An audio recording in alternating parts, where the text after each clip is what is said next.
জানতাম না আমাদের চোখের পানি এত তাড়াতাড়ি আল্লাহর দরবারে পৌঁছে যাবে। এও জানতাম না 2024 সালের 5ই আগস্ট বাংলাদেশ আরেকবার মুক্তি পাবে, কিন্তু আল্লাহ তাআলা তার একান্ত মেহেরবানিতে তা করে দিয়েছেন।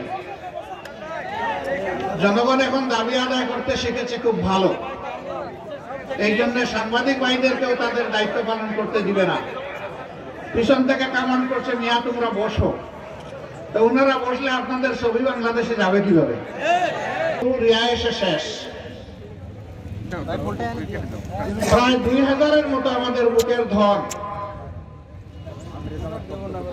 নির্দয় নির্মম পাষাণ শেখ হাসিনা সরকারের হাতে জীবন দিয়ে দুনিয়া। বীরদের প্রতীক আবু সাইদ রুকিয়া বিশ্ববিদ্যালয়ের একজন মেধাবী ছাত্র আত্মবিশ্বাস নিয়ে চিৎকার দিয়েছিল যে আমার দেশের মানুষ আমার বুকে অন্তত গুলি ছুড়বে না, কিন্তু পরপর নির্মম ভাবে 3টা গুলি করে তাকে ফেলে দেওয়া হলো। হত্যা করার পরে বলা হলো আবু সাইদকে সরকারের নির্দেশে হত্যা করা হয়নি, আন্দোলনকারীরা হত্যা করেছে এবং তাকে গুলি করা হয়নি। পোস্টমর্টম রিপোর্ট পাল্টে দেওয়ার চেষ্টা করা হলো, কিন্তু না, আল্লাহ দফায় দফায় জুলুম বরদাস্ত করলেন না।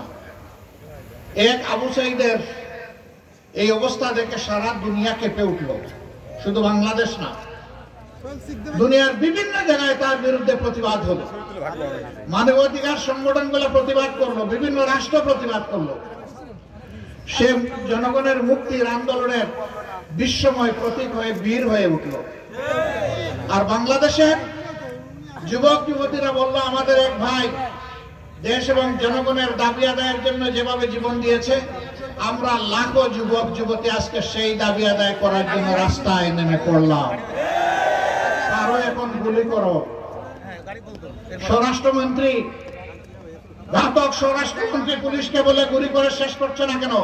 রাস্তা পরিষ্কার হয় না কেন?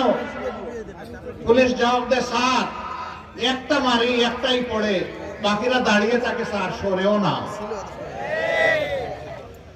যারা মৃত্যুর জন্য প্রস্তুত হয়ে, বুকে গুলি আলিঙ্গন করার জন্য প্রস্তুত হয়ে রাস্তা নেমেছে, তারা রাস্তা ছেড়ে পালায় না। যারা জনগণকে তাড়িয়ে দিতে চেয়েছিলেন, গায়ের জোরে গুলির জোরে দমন করতে চেয়েছিলেন, শেষ পর্যন্ত তারাই পালিয়ে গেছে। অথচ তারা বড় চৌড়া গলায় বলেছিলেন অমুক পালায় না। আরেকজন বলেছিলেন যাবো কোথায়, তোমার বাড়ি চলে যাব। এখন কোথায় আপনি? এখন নিজের পরিচয় দিতে পারেন না কেন? শেষ পর্যন্ত পালাতে গিয়ে জায়গা হলো কলাপাতায়। একজন কলাপাতায় ঘুমায় নাই, ধরা পড়েছে জনতার হাতে। মানুষ জিজ্ঞেস করে, কে গো আপনি?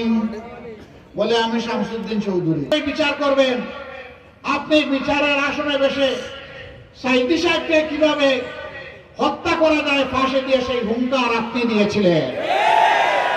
আপনি জানেন না, সাইদি সাহেব দল মতের ঊর্ধ্বে উঠে বাংলাদেশের প্রাণ পুরুষ। বাংলাদেশ নয়, বিশ্বের একজন প্রাণ পুরুষ। সাইদি সাহেবের মতো সবার বিরুদ্ধে আপনি এরকম কুৎসা রচনা করেছেন। বিচারপতি থাকা অবস্থায় ছাত্রলীগ যুবলীগের গুন্ডাদের সাথে আপনি মিটিং করেছেন।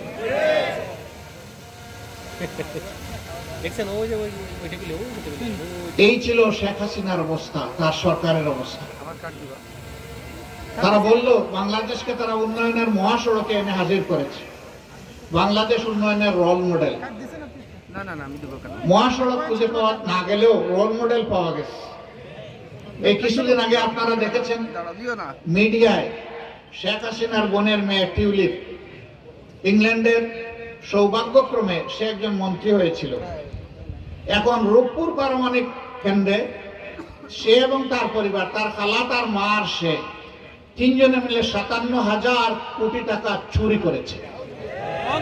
এখন তার বিরুদ্ধে সেখানকার তদন্তকারী সংস্থা তদন্ত শুরু করেছে। এই লজ্জা শুধু তাদের নয়, এই লজ্জা দেশবাসীর হয়ে গেল। বাংলাদেশ থেকে তারা 26 লক্ষ কোটি টাকা চুরি করে বিদেশে নিয়ে গেছে। আর দেশে মাটির নিচে বস্তায় কত টাকা যে লুকিয়ে রেখেছে আল্লাহই ভালো জানে। ব্যাংকগুলো সব শুকলা, নন ব্যাংকিং ফিনান্সিয়াল সেক্টর ধ্বংস, বিমা কর্পোরেশন সেক্টর, ইন্ডাস্ট্রি মাটির সাথে মিশে যাচ্ছে। সৎ ব্যবসায়ীরা হাহাকার করছে, ব্যাংকগুলা তাদেরকে ব্যাকআপ তহবিল দিতে পারছে না, তহবিল যোগান দিতে পারছে না।